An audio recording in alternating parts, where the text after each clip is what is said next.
క్రైస్తవులనగానే క్రీస్తును ధరించినటువంటి వారు అనేటటువంటి సంగతి మొదటిగా గమనించవలసినటువంటి వారుగా ఉండాలి. ఎందుకంటే క్రీస్తుని ధరించినటువంటి వారే క్రైస్తవులు. క్రీస్తు మాటను అనుసరించి భూమి మీద తమ జీవితాన్ని కొనసాగించుకుంటూ బ్రతికే వారే నిజ క్రైస్తవులు. క్రైస్తవులు నిజ క్రైస్తవులు ఉన్నారు. క్రైస్తవులు నకిలీ క్రైస్తవులు కూడా ఉన్నారు. ఈ మాట అనవలసినటువంటి అవసరత ఏమొచ్చింది అనంటే, నిజమైన వాక్యానుసారమైన జీవితాన్ని కలిగి బ్రతికే క్రైస్తవులే నిజ క్రైస్తవులు. నకిలీ క్రైస్తవులు ఎవరంటే, మేము క్రైస్తవులము అనుకుంటూ, మేము వాక్యానుసారముగా మా జీవితాలను కొనసాగించుకుంటున్నాము అనుకుంటూ, వాక్యాన్ని అనుసరించి, క్రీస్తును అనుసరించి మా జీవితాలను కొనసాగిస్తున్నాము అనుకుంటూ, తమ జీవితాలు వాక్యానుసారముగా, దేవునికి అనుకూలమైనటువంటి జీవితాలుగా లేని వారిగా, దేవునికి అవమానకరమైనటువంటి జీవితాలు కలిగి బ్రతికే వారే నకిలీ క్రైస్తవులు. వారిని గురించి దేవుడేం రాయించాడంటే, మిమ్మును బట్టియే గదా అన్యజనుల మధ్యన నా నామము దూషింపబడుచున్నది అని వ్రాయించారు. కాబట్టి నిజ క్రైస్తవులు, నిజ క్రైస్తవులను బట్టి దేవుడు ఆనందించేవాడిగా ఉన్నాడు కానీ, నకిలీ క్రైస్తవులను బట్టి దేవుడు బాధపడుతున్నటువంటి సందర్భాలు కలవు. మనం ఆలోచన చేయగలిగితే, యేసుక్రీస్తు వారు నేను నిజమైన ద్రాక్షావల్లిని, నా తండ్రి వ్యవసాయకుడు అని చెబుతూ యోహాను సువార్త 15వ అధ్యాయంలో చాలా విషయాలను అక్కడ వ్రాయించటం అనేది జరిగింది. మనం ఆ మాట ఒకసారి చూడగలిగితే, యోహాను సువార్త 15వ అధ్యాయము మొదటి వచనం నుండి ఈ మాటలు మనం చూడగలం. నేను నిజమైన ద్రాక్షావల్లిని, నా తండ్రి వ్యవసాయకుడు. నాలో ఫలించి నాలో ఫలింపని ప్రతి తీగెను ఆయన, అనగా తండ్రి అయిన దేవుడు, ఆయన తీసి పారవేయును. ఫలించు ప్రతి తీగె మరి ఎక్కువగా ఫలింపవలెనని దానిలోని పనికిరాని తీగెలను తీసివేయును అన్నాడు. నేను నిజమైన ద్రాక్షావల్లిని, నా తండ్రి వ్యవసాయకుడు అని చెప్పేసాడు యేసుక్రీస్తు వారు. నిజమైన ద్రాక్షావల్లిని అని యేసుక్రీస్తు వారు అన్నారు కాబట్టి, నిజము కాని ద్రాక్షావల్లి కూడా ఉంది. ఆ నిజము కాని ద్రాక్షావల్లి ఫలింపకుండగా, క్రీస్తులో అంటుకట్టబడి జీవించకుండగా క్రైస్తవులను దారి మళ్లించే అవకాశం ఉంది. ఆ నిజము కానటువంటి ద్రాక్షావల్లి, ఆ నిజము కానటువంటి నకిలీ ద్రాక్షావల్లి, నిజమైన ద్రాక్షావల్లిలో క్రీస్తులో ఎదగకుండగా, క్రీస్తును అనుసరించి బ్రతకకుండగా, క్రీస్తు నుండి దూరం చేసే అవకాశము నకిలీ ద్రాక్షావల్లి ఆలోచనలలో ఉంది. ఇంతకు ఈ నకిలీ ద్రాక్షావల్లి ఎవరు అనంటే, దేవునికిని మనకును, క్రీస్తుకును వాక్యమునకును దూరము చేసేటటువంటి నకిలీ ద్రాక్షావల్లి. ఇక్కడ నిజమైన ద్రాక్షావల్లిని నేను అన్నాడు క్రీస్తు. నిజము కాని ద్రాక్షావల్లి ఎవరు అనంటే, క్రీస్తుకును, దేవునికిని, క్రైస్తవులకును విరోధమైనటువంటిది ఏదైనా ఉంది అనంటే అది నకిలీ ద్రాక్షావల్లి. ఇంతకు ఈ నకిలీ ద్రాక్షావల్లి ఎవరు అనంటే, క్రీస్తు విరోధి. మనందరికీ, క్రైస్తవులైనటువంటి వారికిని, తండ్రి అయిన దేవునికిని, కుమారుడైన యేసుక్రీస్తు వారికిని, మనందరికీ కూడా విరోధి అయినటువంటిది ఎవరు అనంటే నకిలీ ద్రాక్షవల్లి ఎవరంటే అపవాది. ఈ అపవాది ఆలోచనలను అనుసరించేవారు అపవాది సంబంధులుగా ఉండే అవకాశం ఉంది. ఎందుకంటే అపవాది కుమారులుగా ఉండే అవకాశం ఉంది. యోహాను సువార్త 8:44లో చూడగలిగితే, వారు వాని తండ్రియగు అపవాది సంబంధులు వారి దురాశలు నెరవేర్చేవారని చెప్పేశాడు. కాబట్టి మనం ఆలోచన చేయగలిగితే, ఇక్కడ క్రీస్తులో ఫలించే వారే క్రీస్తు సంబంధులు. క్రీస్తుకు వేరుగా ఉంటే మనం ఏమీ చేయలేము అనేటటువంటి సంగతులు, విషయాలు అనేకమైనటువంటివి ఈ యొక్క యోహాను సువార్త 15వ అధ్యాయము మొదటి వచనం నుండి మనం చూడగలుగుతుంటే చాలా విషయాలు కనబడతాయి. చాలా సంగతులు మనకు అర్థమవుతుంటాయి. ఈ యొక్క మాటలు కంటిన్యూ చేసుకుందాం. 15వ అధ్యాయం 3వ వచనం యోహాను సువార్త. నేను మీతో చెప్పిన మాటను బట్టి మీరిప్పుడు పవిత్రులై ఉన్నారు.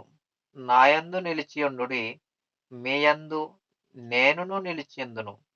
తీగె ద్రాక్షవల్లిలో నిలిచి ఉంటేనే గాని తనంతట తానే ఎలాగు ఫలింపదో, అలాగే నాయందు నిలిచి ఉంటేనే గాని మీరును ఫలింపరు అని చెప్పేశాడు.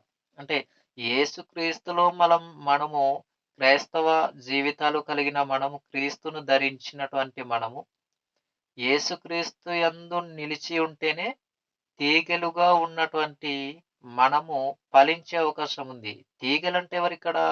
క్రైస్తవులు. మరి ద్రాక్షవల్లి ఎవరు? క్రీస్తు. క్రీస్తు ద్రాక్షవల్లి అంటే సంఘానికి శిరస్సు. తీగలు అంటే సంఘం, సంఘ సభ్యులు. సంఘ సభ్యులను తీగలతో పోల్చాడు. యేసుక్రీస్తు వారిని ద్రాక్షవల్లితో పోల్చాడు. ద్రాక్షవల్లి తీగలు అనంటే, ద్రాక్షవల్లి అనంటే యేసుక్రీస్తు వారు. ఆ ద్రాక్షవల్లి యొక్క తీగలు అనంటే, లేదా తీగలు అనంటే క్రీస్తు యొక్క సంఘ సభ్యులు. అవయవాలుగా పోల్చాడు. తీగలుగా కూడా పోల్చడం జరిగింది క్రీస్తు సంఘ సభ్యులను. కాబట్టి క్రీస్తు సంఘ సభ్యులైన క్రైస్తవులందరూ కూడా క్రీస్తులో అంటుకట్టబడి ఉంటేనే, క్రీస్తులో అతుకబడి ఉంటేనే దేవునిలో ఫలించే అవకాశం ఉంది. క్రీస్తు యొక్క అడుగుజాడల యందు నడుచుకునే అవకాశం ఉంది. కానీ క్రీస్తులో అంటుకట్టబడి లేకుండగా, క్రీస్తుకు దూరంగా ఉంటే మన జీవితాలనేవి దేవునికి ఇష్టమైనటువంటి జీవితాలుగా, దేవునికి అనుకూలమైనటువంటి జీవితాలుగా ఉండే అవకాశం అనేది లేదు. ఇక్కడ మనం అదే చూస్తున్నాం.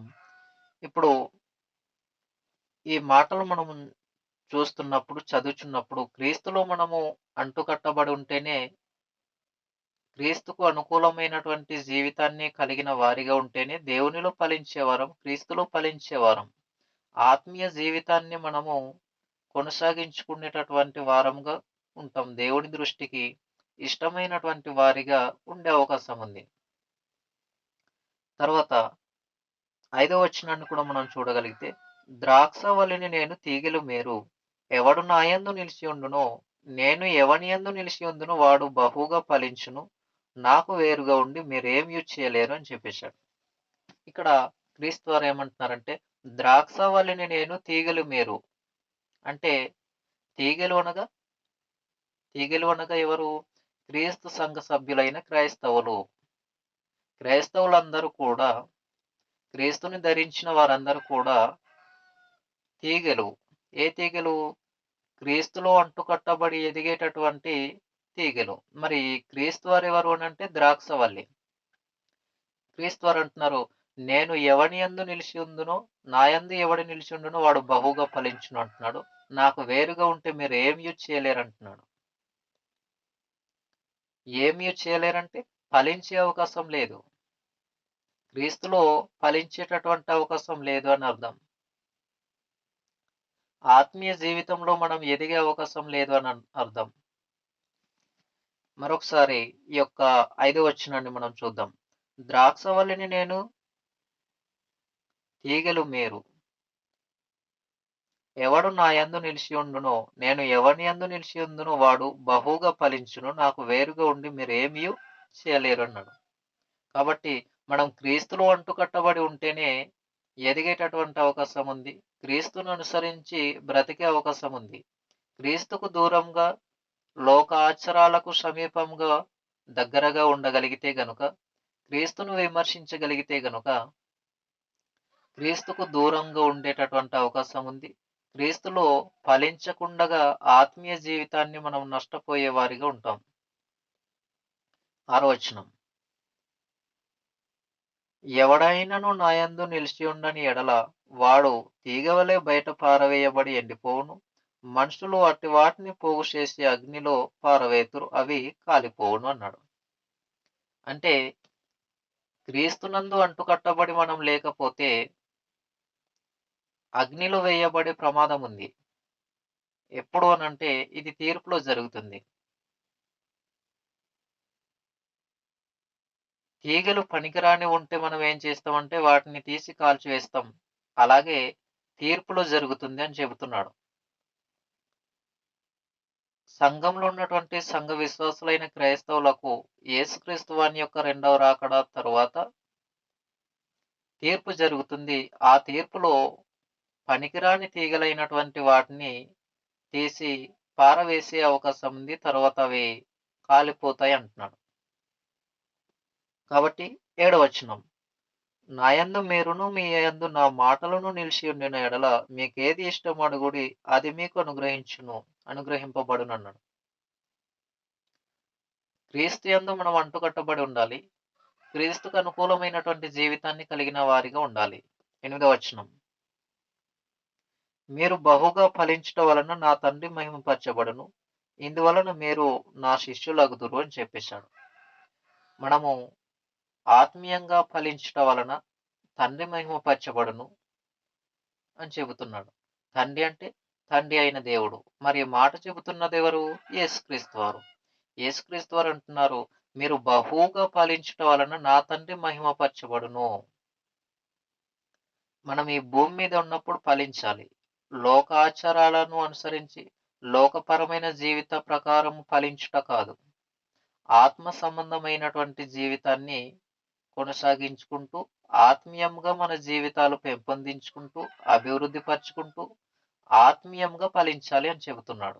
అలా ఆత్మీయంగా ఫలించగలిగితే పరలోకమందున్నటువంటి దేవుడు మహిమపరచబడతాడు అని యేసుక్రీస్తు వారు చెబుతున్నటువంటి మాట.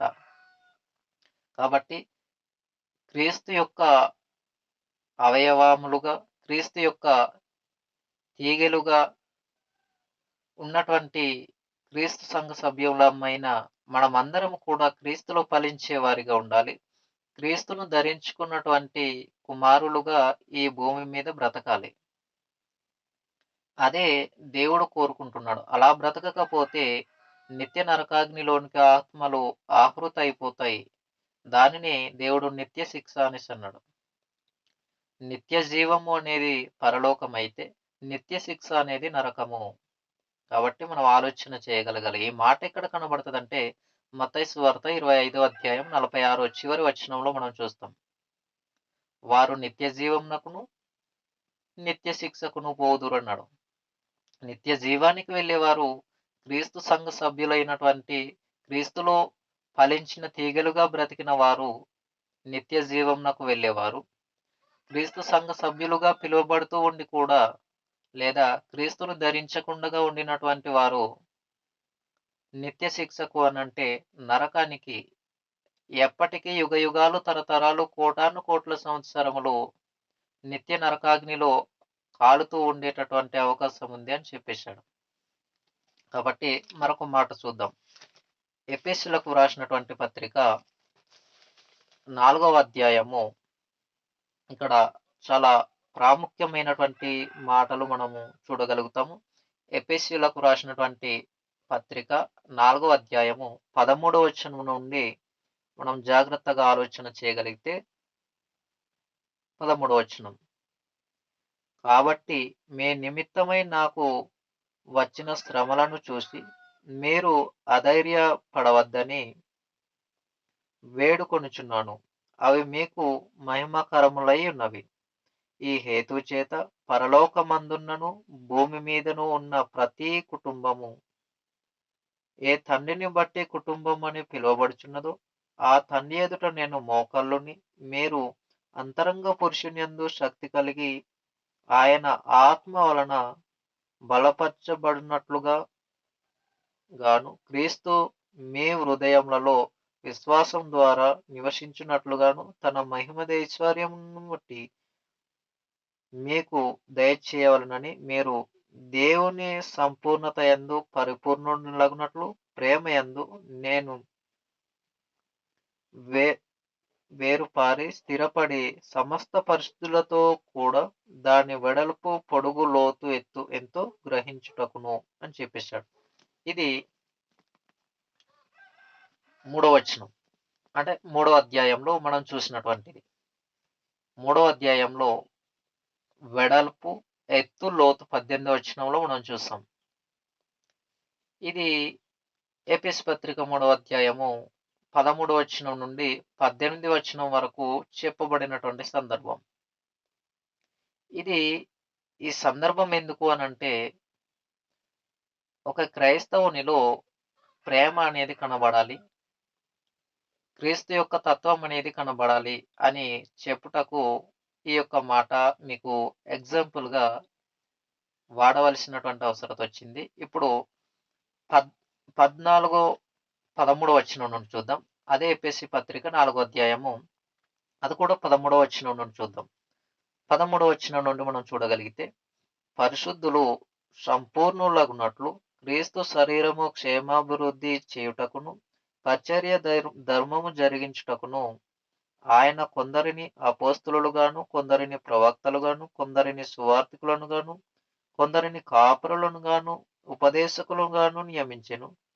ఆయన వలన మనమిక మీదట పసిపిల్లలమై ఉండి, మనుషుల మాయోపాయముల చేత వంచనతోనూ, తప్పు మార్గమునకు లాగు కుయుక్తితోనూ, గాలికి కొట్టుకొని పోవునట్లు కల్పింపబడిన ప్రతి ఉపదేశమునకు ఇటు అటు కొట్టుకొని పోవు అలల చేత ఎగరగొట్టబడిన వారమైనట్లుండగా, ప్రేమ కలిగి సత్యము చెప్పుచు క్రీస్తు వలె ఉండుటకు మనమన్ని విషయములలో ఎరుగుదము. తప్పు బోధలు వచ్చాయి కాబట్టి, ఏ బోధ వాక్యానుసారమైనది, ఏ బోధ దేవునికి అనుకూలమైనది అని జాగ్రత్తగా చూసుకుంటూ, అటు ఇటు కొట్టుకొని పోకుండగా స్థిరమైనటువంటి విశ్వాస జీవితాన్ని కలిగి, క్రీస్తు సంఘ సభ్యులమైన మనమందరము కూడా, క్రీస్తుని ధరించుకున్న మనమందరం కూడా, క్రీస్తుకు దేవునికి అనుకూలమైన జీవితాలు కలిగి, స్థిరమైనటువంటి విశ్వాసమును కలిగి, దేవునిలో ఎదగవలసినటువంటి వారిగా ఉండాలి అని చెప్తున్నాడు. తర్వాత ఇక్కడ మనం ఆలోచన చేయగలిగితే, 18వ వచనంలో ఆయన శిరస్సై ఉన్నాడు. ఎవరు? యేసుక్రీస్తు వారు. శిరస్సై ఉన్నాడు. ఆయన నుండి సర్వ శరీరము చక్కగా అమర్చబడి, తమలోనున్న ప్రతి అవయవము తన తన పరిమాణము చొప్పున పనిచేయుచుండగా, ప్రతి కీలు వలన గలిగిన బలము చేత అతుకబడి, ప్రేమయందు తనకు క్షేమాభివృద్ధి కలుగునట్లు శరీరమునకు అభివృద్ధి కలుగజేసుకొనుచున్నది అని చెప్పేశాడు. అంటే ఇక్కడ అవయవములు అనంటే ఎవరు? క్రీస్తు శిరస్సు ఉన్నాడు. మరి అవయవములు ఎవరు?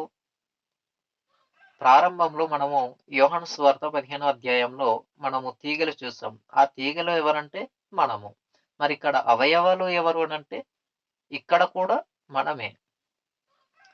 క్రైస్తవులందరూ కూడా క్రీస్తు యొక్క సంఘ సభ్యులైన అవయవాలుగా ఉన్నాము మనమందరము. అవయవములుగా ఉన్నటువంటి మనము క్రీస్తుకు అనుకూలమైనటువంటి జీవితాన్ని కలిగి బ్రతకాలి. క్రీస్తు మన అవయవములన్నింటికి కూడా శిరస్సు. సంఘానికి శిరస్సు అంటే సంఘ సభ్యులందరూ కూడా ఒక్కొక్క అవయవము. మనమన్ని అవయవములుగా ఉండి, అవయవములుగా ఉన్నటువంటి మనమందరము కూడా క్రీస్తుకు అనుకూలమైనటువంటి జీవితాన్ని కలిగి బ్రతకాలి. అవయవములన్నింటికి అనగా మనుషులందరికీ, క్రైస్తవులందరికీ కూడా క్రీస్తు ఎవరు అనంటే శిరస్సు. అవయవములు అనంటే ఒక శరీరంలో ఉన్నటువంటి కాళ్ళు, చేతులు, ముక్కు, నోరు ఈ భాగములు కాదు ఈ సందర్భంలో. అవయవము అనగా ఒక క్రీస్తు సంఘ సభ్యులు. అవయవము అనంటే క్రీస్తు సంఘ సభ్యుడు. అవయవాలు అనంటే అవయవములు అనంటే క్రీస్తు సంఘంలో ఉన్నటువంటి క్రైస్తవులు. క్రైస్తవులే అవయవములు. అవయవములతో క్రైస్తవులను పోల్చాడు. అవయవములు అనంటే ఒక్కొక్క వ్యక్తి క్రీస్తు సంఘ సభ్యుడైన క్రైస్తవుడు. కాబట్టి మనము క్రీస్తు సంఘ సభ్యులైనటువంటి వారము. యేసుక్రీస్తు వారు ఎవరంటే సంఘానికి శిరస్సు ఆయన. కాబట్టి క్రీస్తు సంఘ సభ్యులైన అవయవాలైనటువంటి మనమందరము, తీగెలుగా ఉన్నటువంటి మనమందరము క్రీస్తులో అంటుకట్టబడి జీవించాలి. క్రీస్తుకు వేరుగా ఉంటే మనం ఏమీ చేసుకోలేము. ఆత్మ సంబంధమైన కార్యక్రమాలు ఏవి చేయలేం అని గమనించాలి. లోక సంబంధమైనటువంటి మనకు నచ్చినవి, మన మనసుకు తోచినవి మనం చేయొచ్చు, చేసుకోగలుగుతాం. కానీ ఆత్మ సంబంధమైనటువంటివి మాత్రం చేసే అవకాశం ఉంది. కాబట్టి నాకు వేరుగా ఉంటే మీరేమీ చేయలేడు అని యేసుక్రీస్తు వారు చెప్పడం జరిగింది.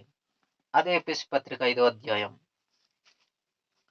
అదే ఎఫెసీయులకు రాసినటువంటి పత్రిక 5వ అధ్యాయము మనం ఒక మాట చూసి ముగించుకుందాం. ఎఫెసీయులకు రాసినటువంటి పత్రిక 5వ అధ్యాయము ఇక్కడ 29వ వచనం నుండి చూద్దాం. తన శరీరమును ద్వేషించువాడు ఎవడును లేడు గాని ప్రతివాడును దానిని పోషించి సంరక్షించుకొనును. మనము క్రీస్తు శరీరమునకు అవయవములమై ఉన్నాము గనుక అలాగే క్రీస్తు కూడా సంఘమును పోషించి సంరక్షించుచున్నాడు అని చెప్పేశాడు. మనము క్రీస్తు శరీరమునకు అవయవములమై ఉన్నాము. క్రీస్తు శరీరమునకు అవయవములమై ఉన్నాము. ఎవరు? క్రీస్తు సంఘ సభ్యులైన క్రైస్తవులమైనటువంటి మనమందరము ఎవరు అనంటే క్రీస్తు సంఘ సభ్యులైన అవయవములము. చూడండి ఒకసారి 30వ వచనంలో ఆ మాట మరొకసారి.